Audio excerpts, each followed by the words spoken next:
প্রিয় মুসলমান, আল্লাহ রাব্বুল আলামিন আমাদের একটি বিশেষ নিয়ামত দিয়েছেন। সেই নিয়ামতটি হলো আল্লাহ রাব্বুল আলামিনের সর্বশ্রেষ্ঠ গ্রন্থ কোরআনে মাজিদ। কথা বলেন ঠিক কিনা? ঠিক। সেই কোরআনে মাজিদের আল্লাহ রাব্বুল আলামিন এত বরকত, এত নিয়ামত, যদি ওই কোরআনে কালাম যদি কোনো কাফেররাও শুনতো, ওই কাফের গুলো পাগল হয়ে যেত। কেমন ভাবে পাগল হতো?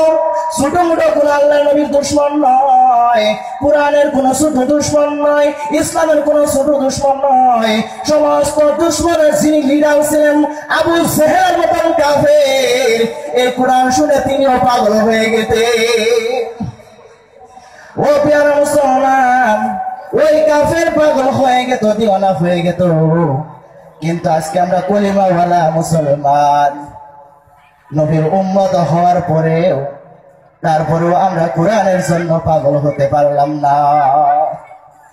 আজকে এই সেমিনার মাধ্যমে কোরআনের একটি মাহফিল হওয়ার উপলক্ষে, একটি প্যান্ডেল করার উপলক্ষের পরেও এই কোরআন শোনার জন্য কোনো মানুষ নাই, বাজার করার জন্য হাজার হাজার মানুষ প্রস্তুত।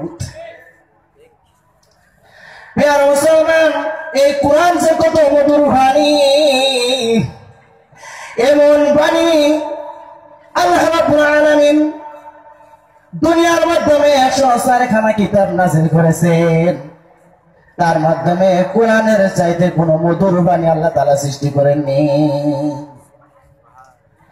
একদিন হুজুর সাল্লাল্লাহু আলাইহি ওয়াসাল্লাম কোরআন তেলাওয়াত করতেছেন, আর ওই আশপাশ দিয়ে কোন জিন যেতেছিল, ওই জিন পর্যন্ত এই কোরআন শুনে কলিমা পড়ে মুসলমান হয়ে গিয়েছিল।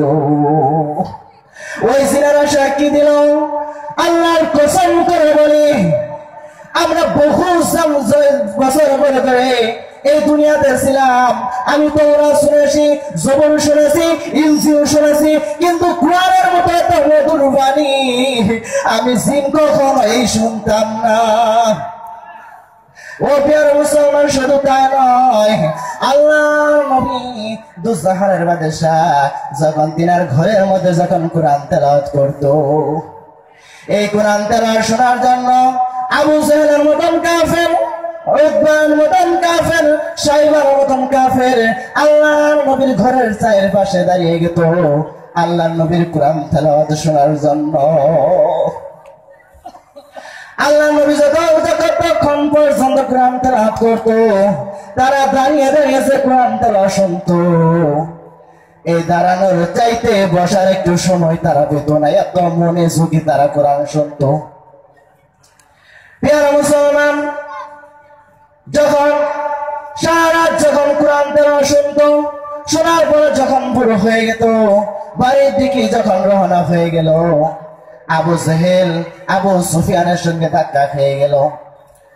আবু জেহেল বলে, কে? আবু সুফিয়ান বলে, তুমি কে? আবু জেহেল বলেন, আমি আবু জেহেল। আবু সুফিয়ান বলে, আমি আবু সুফিয়ান। আবু জেহেল বলে, ও আবু সুফিয়ান, তুমি এখানে কেন এসেছ? আবু সুফিয়ান বলে, আবু জেহেল, নেতাগিরি সব জায়গায় করো না, আগে তুমি বলো তুমি এখানে কেন এসেছ?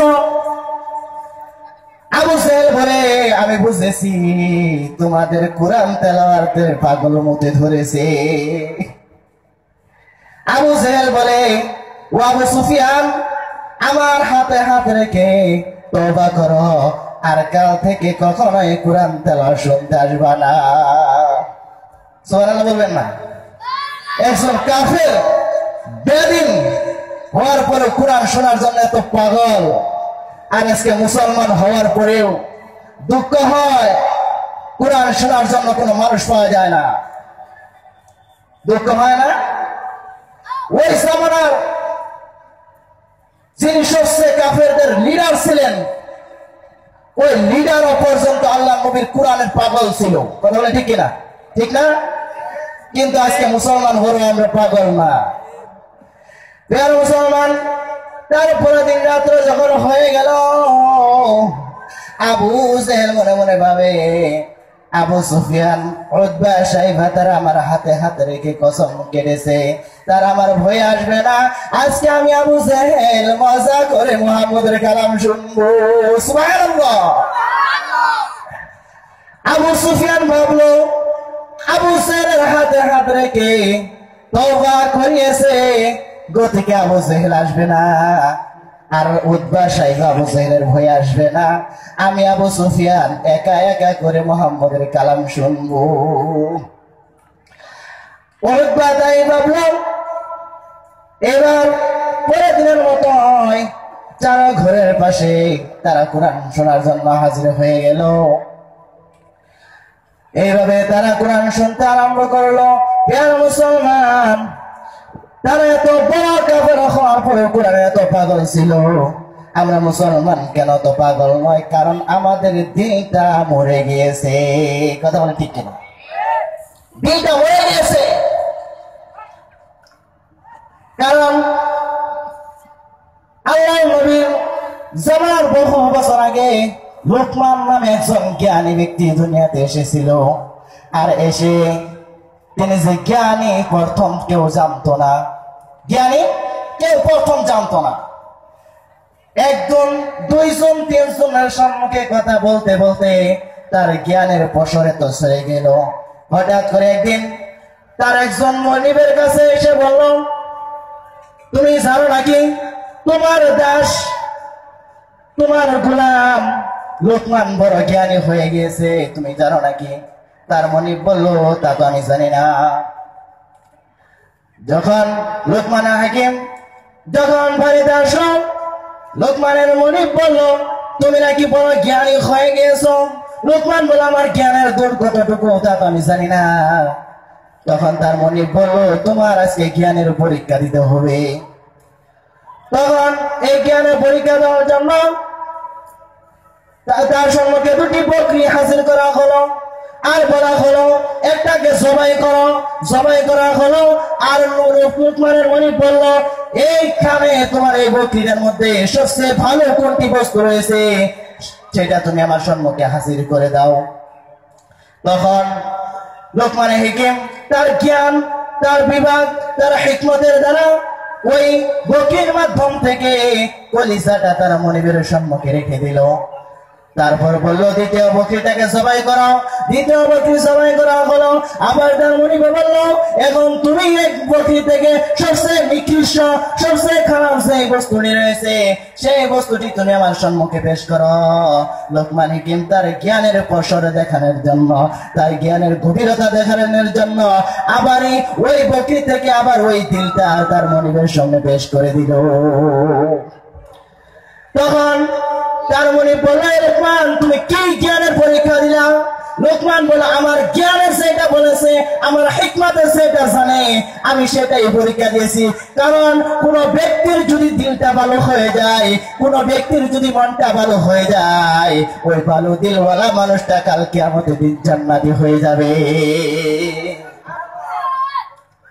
আর যদি কোন ব্যক্তির দিলটা যদি মরে যায়, ওই খারাপ দিলওয়ালা মানুষ দুনিয়ার মধ্যে সমস্ত আকাম আর কুকাম করে বেড়াবে, ওই ব্যক্তি কখনো কালকে আমাদের দিন জান্নাতে যেতে পারবে না। এই খারাপ দিলওয়ালা মানুষটাই কালকে আমাদের দিন জাহান্নামে চলে যাবে। নাউযুবিল্লাহ। প্রথম আমাদের মুসলমানদের এই দিলটাকে সাফ করতে হবে। আমি কোরআন মাজিদ থেকে একটা আয়াতে কারিমা তেলাওয়াত করেছি, সূরা ইব্রাহিমের প্রথম আয়াত। আল্লাহ রাব্বুল আলামিন বললেন, আমি তোমাকে এমন একটি কিতাব দিয়েছি, কিতাবুন আনজালনাহু ইলাইকা লিতুখরিজান নাসা মিনাজ যুলুমাতি ইলান নূর। আমি তোমার এই কিতাবটা নাযিল করেছি এবং এই কিতাব দিয়ে তুমি আন্ধার থেকে তুমি আলোর দিকে তুমি মানুষকে ডেকে নিয়ে যাবে। প্রিয় মুসলমান, আল্লাহ রাব্বুল আলামিন যেহেতু আমাদেরকে আলো দেখানোর জন্য কোরআন নাযিল করেছে, যে ব্যক্তিরা কোরআন ছাড়া হেদায়েত তালাশ করে কখনো তারা হেদায়েত পাবে না। কথা বলে ঠিক কিনা? প্রিয় মুসলমান, এখন বহু দরবার রয়েছে, বহু পীর রয়েছে যারা কোরআন ছাড়া নিজ ইচ্ছা মতন কথা বলে। সেটা দরবার না, সেটা পীর না, সেটা শয়তান। কারণ আল্লাহ রাব্বুল আলামিন বিশ্বনবী সাল্লাল্লাহু আলাইহি ওয়াসাল্লামকে প্রথমে বলেন, না হাবিব, তুমি যাও আর মানুষকে দাওয়াত দাও কলিমার জন্য। প্রথম আল্লাহ রাব্বুল আলামিন কোরআন দিয়েছেন, তারপরে বলেছেন হাবিব এখন তুমি যাও কোরআনে দাওয়াত দেওয়ার জন্য। কারণ বোঝা গেল এই কোরআন ছাড়া কোনো হেদায়েত হতে পারে না। কথা বলে ঠিক কিনা? যে দরবারে কোরআন নেই সেটা শয়তানের দরবার। আমাদের মুসলমানের সর্বপ্রথম এর থেকে বিতাড়িত থাকতে হবে, এর থেকে ফারিক হতে হবে। কারণ তারা শুধু বলে আমি নমস্কার তোমার সামনে নত হলাম, কিন্তু এই ভণ্ড পীরেরা একজন সাধারণ মুসলমানদেরকে তার সম্মুখে সিজদা করার জন্য বাধ্য করে দেয়। কথা বলে ঠিক কিনা? সর্বপ্রথম মুসলমানের সবচেয়ে বড় দুশমন হলে ভণ্ড পীরেরা। কারণ এদেরকে প্রথম দুনিয়া থেকে তারা ধরবে, কারণ তারা হলে প্রকৃত ইসলাম পবিত্র কোরআনের মাজিদের আলোচনা করা যাবে না। কথা বলে ঠিক কিনা? কারণ তারা শিরক করার মাধ্যমে কোন ইসলাম হবে না। কথা বলে ঠিক কিনা? সর্বপ্রথম ইনশাআল্লাহ আমরা এই কোরআনের আলোতে আমাদের জীবন চালাবো। তারপরে আমাদের সমস্ত আমল আমরা কোরআনের সাথে করব। কারণ কোরআনের ছাড়া কোন আমল সহি হতে পারে না। কোরআন ছাড়া কোন আমল সহি হতে পারে না। তাই আমি এই কোরআনের কয়েকটি কথা বললাম। এর মধ্যে যদি কোনো ধরনের ভুল বিয়াদবি হয় আমাকে ছোট একটি ছেলে হিসেবে মাফ করে দেন, আমার জন্য দোয়া করবেন। আল্লাহ রাব্বুল আলামিন যেন দ্বীনের খেদমত করার জন্য তৌফিক দান করেন। ওয়া আখিরু দাওয়ানা আলহামদুলিল্লাহি রাব্বিল আলামিন।